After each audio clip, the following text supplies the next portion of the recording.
For the past 20 years, Germany was the growth engine of the European Union. With its industrial base and car manufacturing empire, it exported its brands and products all around the world, and it grew faster than any of the other large Western European nations. But lately, the German economy has not been doing well, and that's putting it very mildly. Volkswagen, the crown jewel of the German car manufacturing industry, is considering closing down factories in Germany for the first time in history. The German GDP, adjusted for inflation, has barely grown in the past 5 years, and the economy is dealing with what you could call a perfect storm of challenges and obstacles that all came at exactly the wrong time. And there are increasing doubts about whether Germany will be able to overcome its current slump, or whether this is just the beginning of something much worse. So why did the German economic machine suddenly run out of steam? How come that even with all of its legacy brands, the economy is struggling to grow? And will they be able to overcome this, or is this the end of the German economic success? This is the uncertain future of Germany's economic miracle.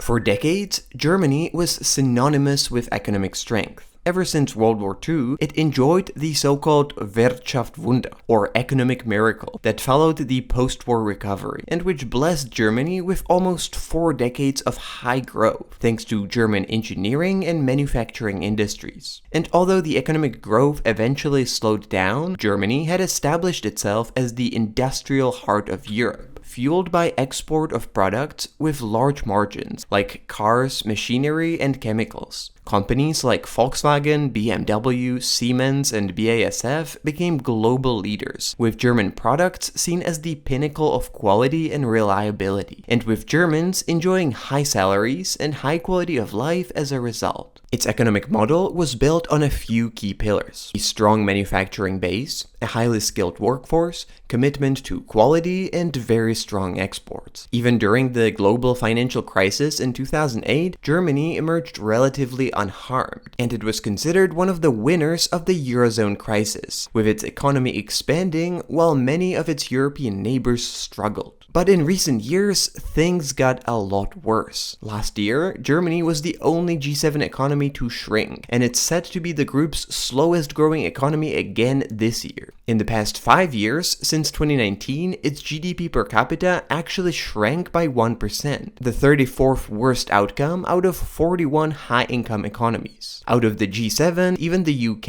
and France did better, while the US, which Germany wanted to catch up to at one point, is in a whole different league. But while the current German economic performance is bad, the real underlying worry is different. The real question is whether the current economic problems are just a seasonal cold, a temporary slump caused by effects beyond Germany's control that will eventually go away, or if it's a result of a chronic disease, a systemic problem that is here to stay, making Germany's weak economic performance the new normal. Well, to answer that, we have to look at where Germany's current economic problems are actually coming from. In many ways, Germany has been one of the winners of the past 2 decades of the so-called peak globalization, because the external global conditions were benefiting exactly the type of economy that Germany has. Most importantly, it was hugely benefiting from a booming trade with China, which opened up its markets to German machinery, vehicles, and chemicals in the past 2 decades. And while China was going through its own rapid industrialization, it was happy to buy exactly the kind of stuff that Germany was selling. But these favorable conditions have dramatically changed. As China developed its own industrial capabilities, it began producing goods that directly compete with German exports, like machinery and cars. Today, China is not really a German customer anymore, but rather a competitor, and the geopolitical landscape has shifted as well. When Russia cut off its gas supplies to Europe in 2022, Germany suddenly lost its access to a major source of cheap energy, which for the past 2 decades powered its energy-intensive industries. And it was forced to find alternatives, which, however, came at a significantly higher cost, which then ended up lowering its competitive edge. And in addition to a changing external environment, Germany faces a whole lot of internal structural issues. Despite significant immigration, Germany has a rapidly aging population, and in the next decade, it's expected to lose about 1% of its workforce annually, which means fewer workers and lower consumer spending power, weakening domestic demand and placing further strain on the economy. On top of that, a lot of the positive stereotypes that used to be associated with the German economy are simply not true anymore. While Germans were once seen as Europe's hardest workers, recent data suggests something else. Germans actually work the fewest hours on average among OECD countries, with an average of 1,300 hours per year compared to the OECD average of 1,700 hours. And Germany's domestic market is notoriously overregulated, which stifles innovation and makes it difficult for new businesses to succeed. Tesla, which chose Germany as the location of its new factory, only to face major issues when trying to actually build and operate it in Berlin due to German bureaucracy, is a good example of the challenges that businesses face in Germany today. And talking about car manufacturers, this industry, which was once a crown jewel of its economy, now also faces major issues. The European Union has made the decision to ban cars with internal combustion engines by 2035 in order to transition to fully electric transportation. But those are exactly the cars that German manufacturers have historically excelled at producing and where they had significant technological advantage. But if the ban is not cancelled, this advantage will largely disappear, causing further damage to the German economy and forcing German car makers to now race to catch up in the electric car market, where they face brutal competition from Chinese and American companies, which are way ahead in electric car technology and battery production. And finally, Germany suffers from the same disease as much of Europe. It's overly dependent on traditional legacy industries. Most of the largest and most successful German companies were founded many decades or even well over 100 years ago. But there are very few leading tech companies and globally successful startups. Despite its reputation for innovation, Germany has yet to produce tech giants comparable to those in the US or China, which means that it's unable to tap into the fastest growing sectors of the global economy. And it's left without the high-value jobs that this sector tends to bring. But what does all of that tell us about the German economic future? Well, there are two competing narratives about where all of this is heading to.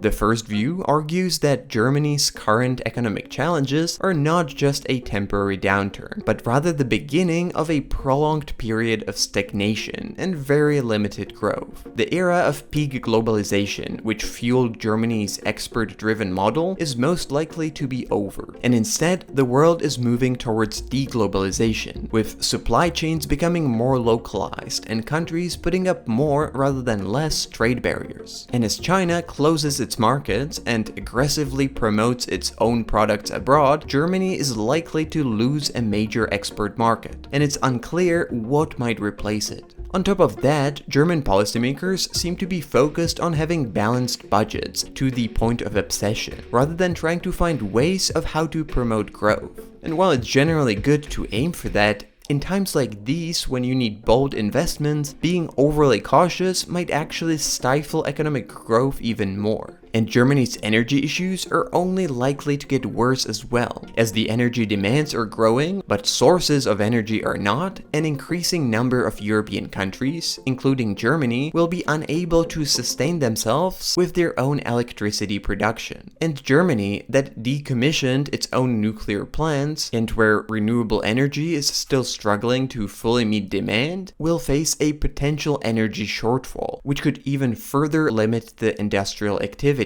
and make it even more expensive. But while all of that sounds pretty bad, and overcoming such a large number of challenges will be extremely difficult, this is not actually the first time that Germany is finding itself in this situation. In the late 1990s and the early 2000s, Germany was experiencing a deep economic crisis that was not so different from this one. It was struggling with low economic growth, high unemployment, and declining competitiveness, and it was often referred to as the sick man of Europe. Back then, the high costs of reunification with East Germany, the strong German currency which made German products less competitive internationally, and over-regulated inflexible labor market and outdated industries all made it seem like the German economy is just going to get worse and worse. But that didn't happen. Thanks to a series of quite drastic liberalization reforms, Germany managed to overcome the crisis and start growing again, transforming itself from a target of ridicule to an economic superstar in less than 10 years. And so the second, more optimistic view argues that Germany could pull off a similar transformation once again. After all, it still has many fundamental strengths. It does have a base of strong domestic companies and globally recognized brands, a tradition of research and innovation, a highly skilled workforce, low unemployment, low debt, and lot of savings. But this will not be easy. The challenges stacked against Germany are pretty significant, and in order for it to find a new long-term source of growth, one way or another, Germany will require significant reforms to reduce bureaucracy, enhance business friendliness, and most importantly, foster a more entrepreneurial culture, open to innovation and risk-taking. At the end of the day, Germany still has a lot of strengths, but its future hinges on whether they will be able to leverage them and adapt to changing global conditions, or whether they will remain stuck with an outdated model, unable to fix what just isn't working anymore, and watch as their economy gets worse and worse.